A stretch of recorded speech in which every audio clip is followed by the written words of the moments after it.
I'll never forget the way his hands trembled when he handed me that envelope. Not a word, not a smile, just that look in his eyes. The kind of look that felt like it could see straight through every wall I'd built to keep the world out. $20,000. That's what was inside. And at that moment, sitting behind the wheel of my beat-up Honda Civic, the one that still smelled faintly like fertilizer and broken dreams, I thought it had to be a mistake. But it wasn't. His name was Vernon Caldridge, 84 years old. A quiet man, dressed like the kind of wealth that doesn't need to be loud, cashmere coat, polished shoes, voice that carried a lifetime of control. But when he looked at me that night, soaked by the October rain hammering against the glass, he wasn't some untouchable millionaire. He was broken. His words came out like a whisper that barely fought through the storm. "You remind me of someone I lost." And in that instant, something in me shifted. I didn't know it then, but that moment, that single, strange ride through the cold Minneapolis rain, would change my entire life. Because 12 hours later, Vernon Caldridge was dead. I didn't find out from the news. I found out from his lawyer. A man named Adakis Brenfield called me at 6 in the morning while I was parked in a Walmart lot. My car fogged from the inside because it had become my home. His voice was calm, deliberate, the way only lawyers can sound when they're about to drop a bomb on your life. "Mr. Henley," he said, "I represent the estate of Vernon Caldridge. I think you'd better come in." An hour later, I was sitting in a downtown office surrounded by marble floors, glass walls, and the quiet hum of people who had never missed a meal in their lives. I still smelled like cheap coffee and exhaustion. The receptionist kept giving me that look, the kind people give when they can't figure out why someone like you is sitting in a place like this. And then he said it. "Vernon left you $89 million. $89 million. My hands went cold, my mouth went dry. I thought he was joking, thought maybe this was some elaborate scam, some paperwork mix-up. But then Adakis slid a handwritten letter across the table, Vernon's handwriting shaky and desperate, written just hours before he died. And when he read it out loud, I broke, right there. In that leather chair worth more than my car, I collapsed into tears that had been locked away since my grandmother died when I was 5. I didn't care that the room was full of suits and silence. I didn't care that the security guard came running because they thought I was having a heart attack. I just fell apart. Because what that letter revealed, what Vernon had discovered about my family, about a connection neither of us knew existed, shattered everything I thought I knew about fate, failure, and forgiveness. But before I can tell you what was in that letter, you need to understand where I was before that night. 6 months earlier, I was living in the front seat of that same Civic. The once proud owner of Henley Gardens, a landscaping company that had been my family's pride for over 3 decades. We'd had contracts with country clubs, estates, even the city's botanical garden. At our peak, 12 employees, 5 trucks, and a reputation built on sweat and Saturdays that never ended. My father, Rupert Henley, started the business in 1992 with a rusted pickup and a push mower. My younger brother Deacon handled maintenance, keeping the mowers and trailers alive long past their expiration dates. And me, I was supposed to be the future. The guy who'd take what Dad built and grow it into something even bigger. But I got greedy, expanded too fast, trusted the wrong people, took out loans I couldn't repay. And when it all came crashing down, I took everyone with me. I still remember the look on Deacon's face when he said it. "You didn't just lose a business, Brock. You lost my kid's future, my mortgage, my faith in you as a brother." Those words hit harder than any bankruptcy notice ever could. Dad tried to help. He'd leave voicemails pretending he needed me to help him. "Son, I've got too much cash sitting in savings doing nothing. Would you mind putting some of it to use?" But I was too proud, too damn stubborn. I'd rather eat cold canned ravioli in a parking lot than admit I needed saving. So I drove. Uber became my lifeline. Every ping on the phone meant hope. Maybe enough for gas, maybe enough for food, maybe, just maybe. A few bucks to keep paying for the storage unit where I kept what was left of my life. My father's tools, photo albums from better days, the mahogany desk where I once signed contracts worth hundreds of thousands. My ex-wife Mara had already left. She said it best the day she packed her bags. "Brock, you're too stubborn to ask for help until everyone around you is already drowning." She moved to Texas with our daughter Penny, 7 years old, smart, funny, and still innocent enough to believe me when I said I was just between adventures. I'd see her once a month, if I could afford the gas. That Tuesday morning in October was colder than usual, the kind of rain that feels like punishment. I'd made $43 by 10 a.m. and I was running on fumes, both in the tank and in my soul. When the Uber app pinged for an airport pickup, I almost ignored it. But something, I don't know what, told me to accept. Terminal B, downtown destination.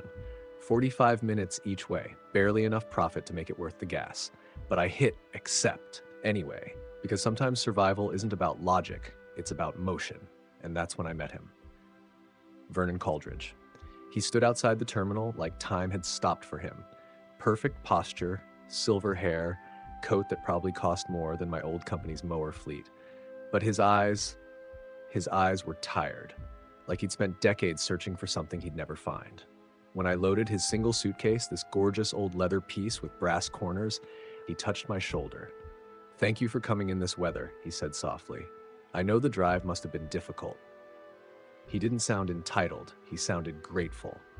And that alone made him different. We pulled onto the highway, rain blurring the city into streaks of gray and neon. Most passengers ignore drivers. Vernon didn't. "What brought you to driving?" he asked, his tone gentle, curious. I could have lied, could have said I was between jobs or chasing freedom. But something about him made honesty feel safe. "Lost my business," I said. "Family company. Landscaping. Bad contracts. Bad luck. My fault, really." He nodded slowly, his gaze distant. "Family businesses," he murmured, "they build and they break in the same breath." Then, after a long silence, he said something that made me grip the steering wheel a little tighter. "My son tried to expand our family business once, pharmaceutical distribution. I told him to wait, to be patient. We argued terribly. October 15th, 1987, the day before his 22nd birthday. I remember because I just bought him a Rolex, had it engraved, 'Patience builds empires.'" He paused. His voice cracked. He threw it across the room, said I was suffocating him, that I'd never trust him to be anything more than my shadow. The pain in his tone was real, not rehearsed, not nostalgic, raw, bleeding through the years. Then he said, almost to himself, he died 3 weeks later. Motorcycle accident. He'd been drinking, angry, trying to prove something to someone who would never get to see it. I looked up at the rearview mirror. He was staring at me. Hard. Studying my face like it was a puzzle piece that finally made sense. "You have his eyes," he whispered. "Brown with little gold flecks. They'd catch the light when he got excited about something." I didn't know what to say. My stomach dropped. My heart pounded so hard I could hear it in my ears. For the rest of that ride, the conversation drifted between confession and silence. He asked about my father, about whether we'd spoken since the business went under, about whether forgiveness ever really comes for men who think they're too strong to ask for it. And for reasons I'll never fully understand, I told him everything. How I'd failed my brother. How I'd let pride ruin my marriage. How I'd turned down every helping hand because I couldn't bear to look weak in front of the people who used to believe in me. When we reached his destination, an old stone townhouse overlooking the river, he didn't get out right away. He just sat there, rain tapping on the windows, staring at the city through the fog. Then he reached into his coat pocket and pulled out an envelope. "Take this," he said quietly. "It's not charity, it's recognition." I tried to refuse, told him I couldn't take money from a stranger, but his hand was trembling and there was something in his eyes that stopped me cold. "Please," he said, "you remind me of someone I loved more than life itself." He placed a business card in my palm, closed my fingers around it, and whispered, "Sometimes life gives you one last chance to do something right." The rain swallowed the rest of his words as he stepped out and disappeared into the storm. I sat there for a full minute before looking inside the envelope. $20,000, cash, and 12 hours later, he was gone. Dead in his sleep, the lawyer said. Heart failure, peaceful. But the timing, the letter, the money, the message, none of it felt random. And when I learned what that letter contained, what Vernon Coldridge had discovered about me, about a connection buried deep in both our family trees, I realized that our meeting wasn't a coincidence. It was inevitable, because sometimes The people who save you from the edge aren't strangers at all. They're the ghosts of the family you never knew you had. And as I sat there in that marble office, the ink from his signature still fresh on that letter, one question began to haunt me. What if the man who left me $89 million wasn't a stranger at all? The rain was coming down so hard, it sounded like the sky itself was breaking apart above Minneapolis. I'll never forget that night. The way the city lights bled through the windshield, the smell of damp seats and worn-out dreams in my beat-up Honda Civic. I had no idea that the stranger sitting in my back seat, an 84-year-old man named Vernon Caldridge, would change my life forever. Not with a word of advice, not even with the $20,000 check he pressed into my hand that night, but with the truth he uncovered before he died. 3 weeks. That's what Vernon said the doctors gave him, 3 weeks to live. And somehow, in that tiny sliver of borrowed time, fate decided to cross his path with mine. A broken landscaper turned Uber driver who'd lost everything. My business, my marriage, my dignity, even my faith in myself. When he first got into my car, I thought he was just another wealthy passenger trying to escape the rain. But there was something different about him. Something heavy behind those calm, polite eyes. And when he asked me to pull over in that Walgreens parking lot, voice trembling with urgency, I didn't hesitate. The rain was hammering so hard against the roof, it felt like the world was trying to drown us both. He sat there, clutching his chest, trying to catch his breath. "I flew here to visit my son's grave," he whispered. "First time since the funeral. 37 years I've been writing a letter to him, and I've never once had the courage to read it out loud." His words hung in the air like ghosts. I could feel the grief radiating off him. Not loud or dramatic, but quiet and suffocating, the kind that eats at your bones. "Why now?" I asked softly. Vernon looked straight ahead, his reflection trembling in the rain-soaked window. "Because my doctor gave me 3 weeks," he said. "Stage 4 pancreatic cancer. Apparently it's been growing for months while I was busy reviewing quarterly reports and signing contracts." He chuckled bitterly. "Funny, isn't it? How you can be dying while you're still making plans for next year's expansion." That line hit me harder than anything anyone had said to me in years. He told me about his wife, Eleanor, gone a decade now. About his empty mansion filled with memories and no one to share them with. "I have no one left, Brock," he said, and when he said my name, I froze. It was the name of his dead son. The coincidence sent a shiver crawling down my spine.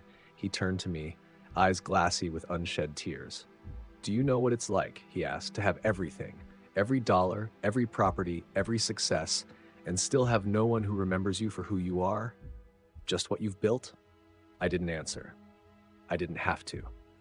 He reached into his coat and pulled out a small, leather-bound checkbook.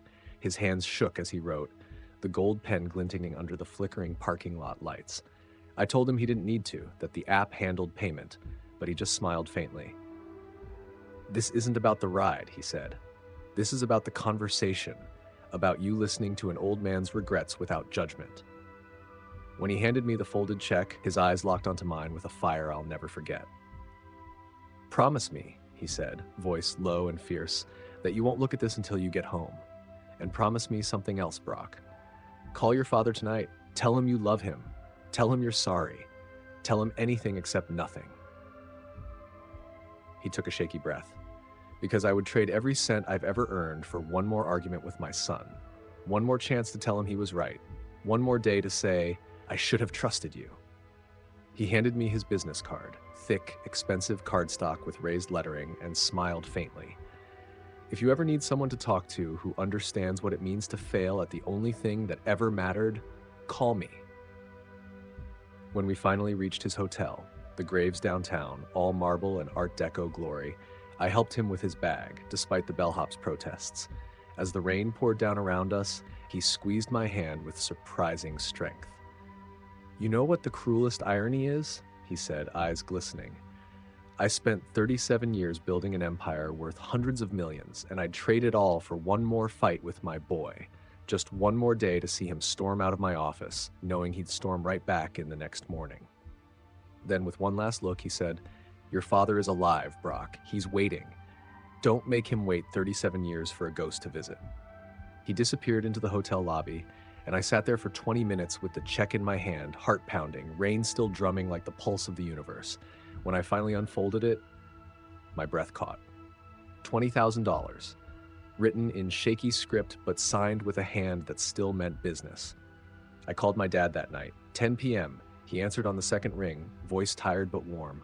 "Brock, you okay, son?" And that's when it all broke open. I told him everything.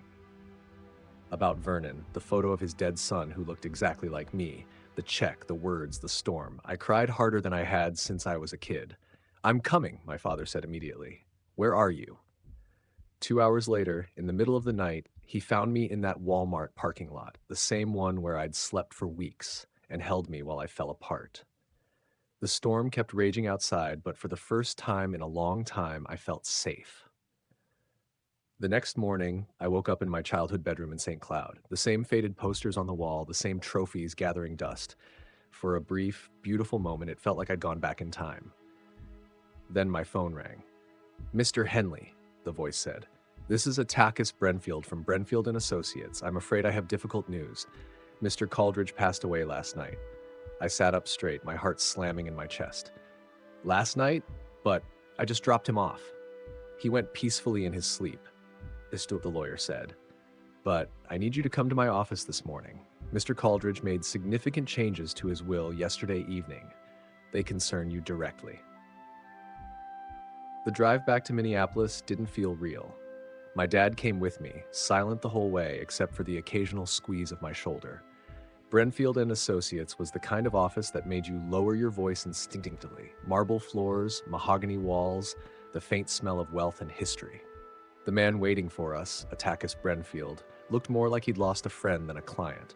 His eyes were rimmed red, his usually perfect suit a little disheveled. He motioned for us to sit. "Mr. Coldridge called me at 8 p.m. last night," he began. He was insistent about updating his will immediately. When I suggested waiting until morning, he said, and I quote, "I've waited 37 years too long already. Not one more night." Attakis opened a thick manila folder. "Mr. Henley," he said carefully, "Vernon Coldridge has left you his entire estate, $89 million in liquid assets, multiple properties, and controlling interest in Coldridge Pharmaceuticals." The world went silent. My father grabbed my arm. That can't be right," I stammered. "We met yesterday." Attakis nodded slowly. "He knew more about you than you think." He slid a single sheet of handwritten paper across the table, Vernon's stationery, the ink still dark and fresh. "He left you this letter. He insisted I read it out loud." And then, Attakis began, open quote, "Brock, I know you'll try to refuse this. So, before you do, I need to tell you something that will change your mind. After my son died, my wife and I hired a private investigator. We needed to know more about his final days, who he was, who he loved, what we'd missed while we were too busy arguing. We learned he'd been seeing a young woman named Jennifer Henley. She was 19, worked at a flower shop near the university. She was pregnant when he died." Close quote. My entire body went cold. Jennifer Henley, my father's younger sister, my aunt.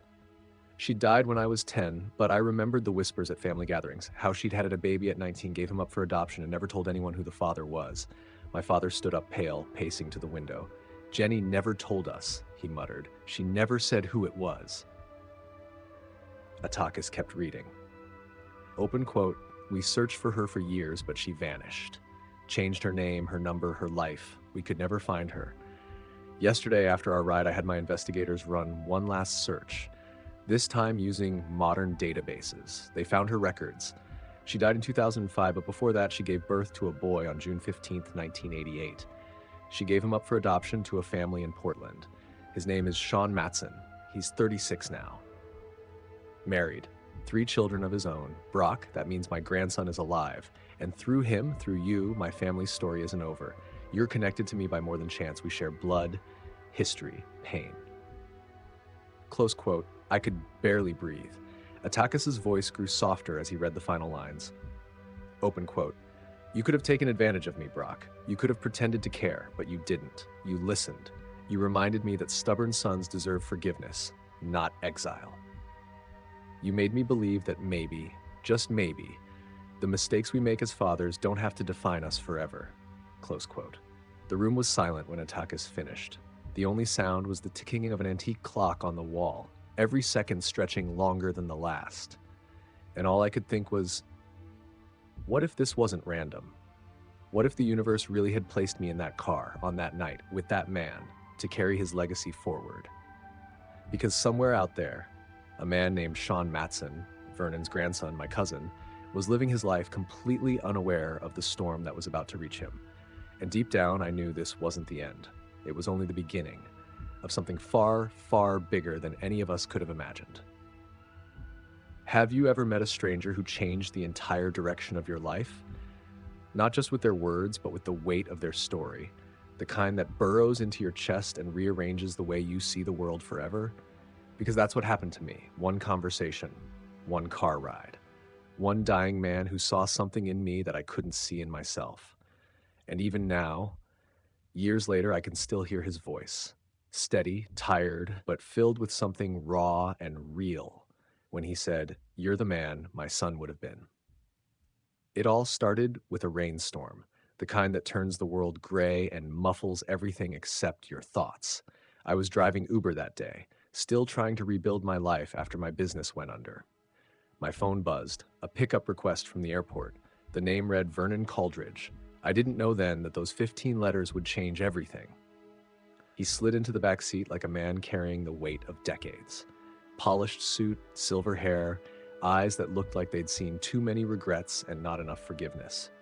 At first, we talked about nothing, delayed flights, bad coffee, Minnesota rain.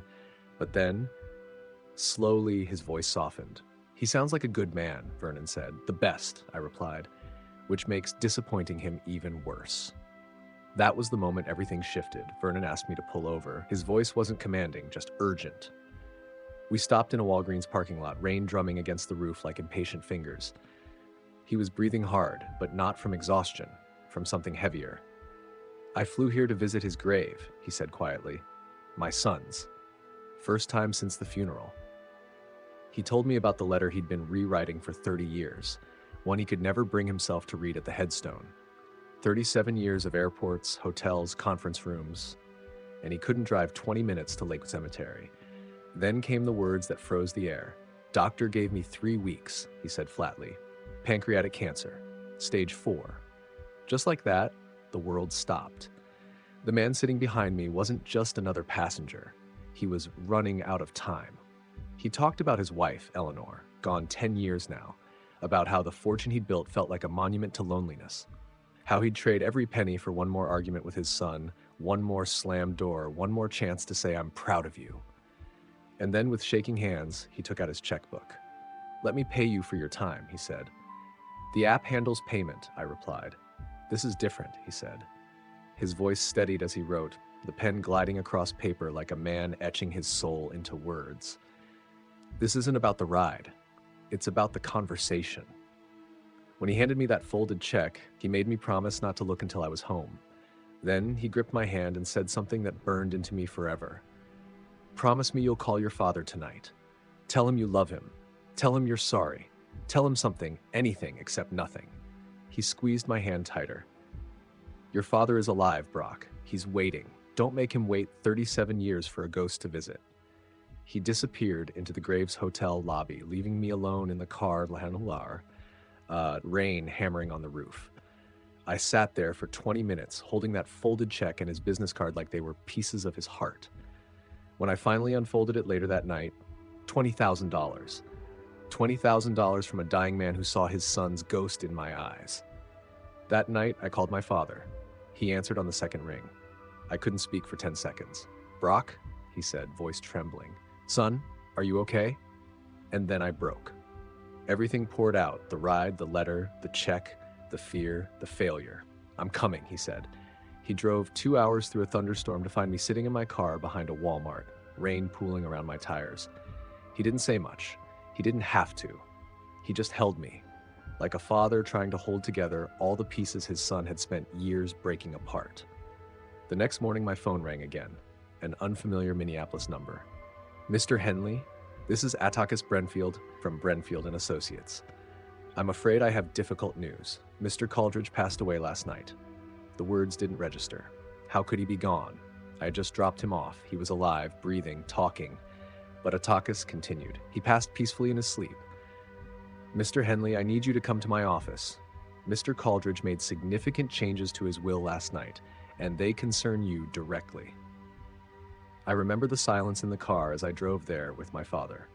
The city felt different, colder, heavier. The $20,000 check was still in my wallet, uncashed, feeling heavier than lead. The law firm was everything you'd expect from a billionaire's world. Mahogany walls, marble floors, a hush so deep you could hear the tick of every second. Atakis looked tired, hollowed out. He wasn't just a lawyer, he'd lost a friend. He opened a folder. Mr. Caldridge left you his entire estate, $89 million in liquid assets, properties in 7 states, and controlling interest in Caldridge Pharmaceuticals. I thought it was a cruel joke. That's impossible, I said. He didn't even know me. Atakis handed me a handwritten letter. He knew more than you think. He began reading Vernon's words. Brock, I know you'll try to refuse this, so let me tell you something that will change your mind. And what followed rewrote my family's history. After his son died, Vernon and Eleanor had hired a private investigator. They discovered their son had been dating a girl named Jennifer Henley. She was 19, worked at a flower shop. She was pregnant when he died. Jennifer Henley, my father's younger sister. She'd given birth to a boy, gave him up for adoption, moved away, died years later. Vernon had discovered that boy's name, Sean Matson, just hours before he met me, and Sean was his grandson. But here's the thing. Vernon never met him, never got the chance. You could have taken advantage of me, Vernon wrote, but instead you listened. You reminded me that stubborn sons deserve forgiveness. You're the man my son would have been. That single sentence tore something open inside me. Weeks later, I met Sean. He had Vernon's sharp eyes and my Aunt Jennifer's smile, the same shy, haunted one from those faded family photos. He was 36, married, 3 kids. We sat in a coffee shop in Portland, talking like we'd known each other forever. He said, I always wondered why my birth mother gave me up. I thought maybe she didn't want me, but now I know she was protecting me from a grief that wasn't mine to carry. When we stood together at Vernon's funeral, we were the only family there. 2 strangers bound by a ghost's love and a dying man's final act of redemption. After that, I knew what I had to do. I didn't rebuild my old business. That dream had died for a reason. Instead, I created something new, the Caldridge Foundation, a place for people who failed and were brave enough to start again. Not handouts, hand-ups, bridge funding, mentorship, forgiveness. My brother Deacon runs it with me. When I first told him, he laughed. You're going to use $89 million to help people who screwed up like we did? When I nodded, he hugged me for the first time in years. Since then, we've helped hundreds of families. A bakery that almost closed after a health code renovation. A roofing company whose owner battled cancer. A flower shop run by a single mother who reminded me of Jennifer. My father planted a memorial garden for Vernon behind his house. Roses that grow wild and stubborn, just like the people who refuse to give up. Sometimes, Sean brings his kids. They run through the paths, laughing, picking flowers without asking, not realizing they're playing in a garden built from forgiveness. A month after the funeral, Atakis sent me one final envelope. Inside was a note Vernon had written the morning we met. It said, if you're reading this, it means I finally found the courage to let go. Don't let money be your monument, Brock. Let it be the bridge back to the people you love. I keep that note in my wallet, next to a photo of my father and me in front of our old greenhouse.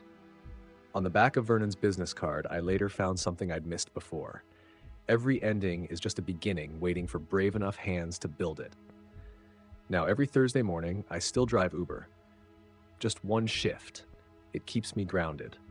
Last week, a woman got into my car, crying quietly. Her restaurant had failed. She said she disappointed her parents, who'd saved for years to help her open it. I listened. I didn't try to fix it. At the end of the ride, I handed her a card.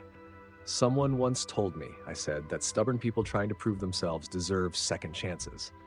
She looked up, eyes red, voice trembling. Why would you help a stranger? And I smiled, remembering Vernon, the rain, the Walgreens parking lot. Because sometimes, I said, strangers are just family we haven't recognized yet. Now, there's a new greenhouse standing where the old one used to be. My father, Deacon, Sean, and I built it together with Vernon's money, but our hands. In the center stands an oak tree. A plaque beneath it reads, "For Vernon and Brock Caldridge, who taught us that some roots run deeper than blood and some families are built from forgiveness." And if you're listening to this right now, maybe it's your turn. Maybe there's a call you've been avoiding, a person you've been too proud to forgive because 37 years is too long to wait. And somewhere out there, in the backseat of a car under the sound of rain, your next beginning might already be waiting.